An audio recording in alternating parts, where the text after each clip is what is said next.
Hey guys, it's Damien Darksky, and this is another one of my summer school videos. The one I wanted to mainly focus on, if you can't guess by the massive monster in the middle of the screen, is Baron Nashor and what he can do for your team and what he can do against your team. So, let's begin. Baron Nashor is one of the most significant objectives in the game. It gives a high monetary and experience reward, but also grants you an amazing buff known as Exalted with Baron Nashor.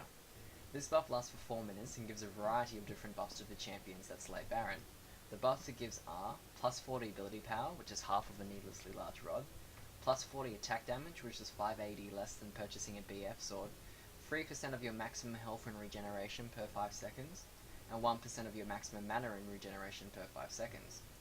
This is why Baron Nashor is such a hotly contested creature, because of what it can give to the team. However, attaining this buff is by no means a small feat.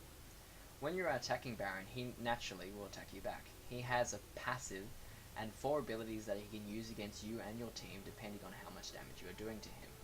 To begin with, clicking here, his passive is crowd control immunity. In other words, he cannot be stunned, snared, rooted, silenced, hooked, and any of those other ones, and so on and so forth. However, if those abilities deal damage, like Morgana's Dark Binding, feel free to use it against him, he just won't feel the CC part of it. His first ability is his Sweeping Blow, where he knocks everyone back from him, roughly to about the range of there, so in a ring around him. This is in the video.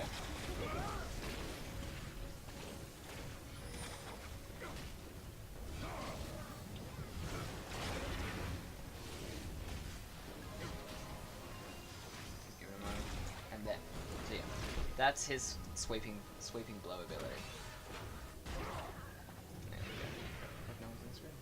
His second ability, which is Baron's Rupture, which you don't actually really get to see in this video, is the knock up and slow. When the ground starts bubbling up, a little column of green goo will shoot out and it'll knock you up. However, if you move aside, you'll dodge it. His third ability is his Voracious Corrosion, which is applied through his bite and his ranged attack, which is the Bile. This is a non-stacking debuff, which reduces your damage by 50%. You can see it right there. So, this is why the ADC, even though Hades is taking most of this focus, should be further away, because if the ADC has like 300 damage, for example, that damage suddenly becomes 150, which slows down how quickly you can get Baron.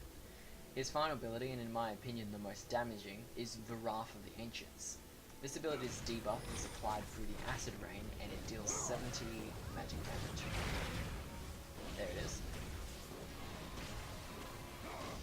So the Acid Rain that just fell down there, that's Wrath of the Ancients.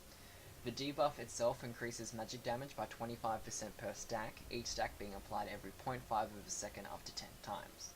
Now, while the rest of this video plays out, I'm going to crunch some numbers and show you how damaging that can actually be. To begin with, let's start with Baron Nashor.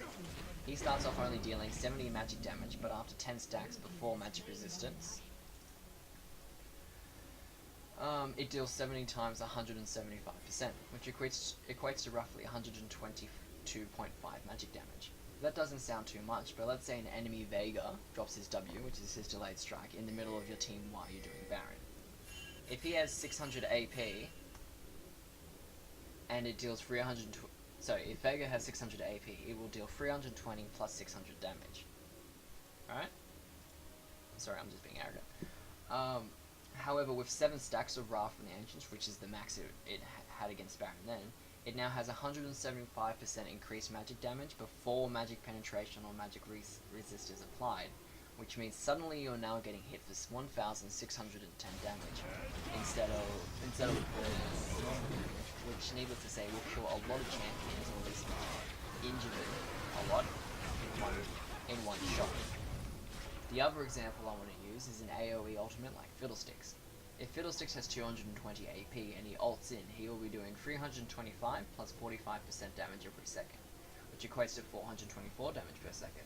However, if you are doing Baron and you have 7 stacks of Wrath of the Ancients, then suddenly Fiddle is doing 424 times 175% damage every second, which equates to 742 damage every second before magic resistance or magic penetration is taken into account. If he channels that for like say 5 seconds, that's 5 times 742, which is a lot of damage. This is why Baron Nashor is often quoted as the 6th member in teamfights. He debuffs your AoE and makes magic damage crazily more effective against him. all in all, the message I want to give you is that Baron is a very significant buff giver, but also should only be attempted at the right time, otherwise your plans to win, or your game in general, could go easily haywire and fall apart. And this is constantly demonstrated in LCS, at All-Stars, and right from Challenger all the way down to Bronze.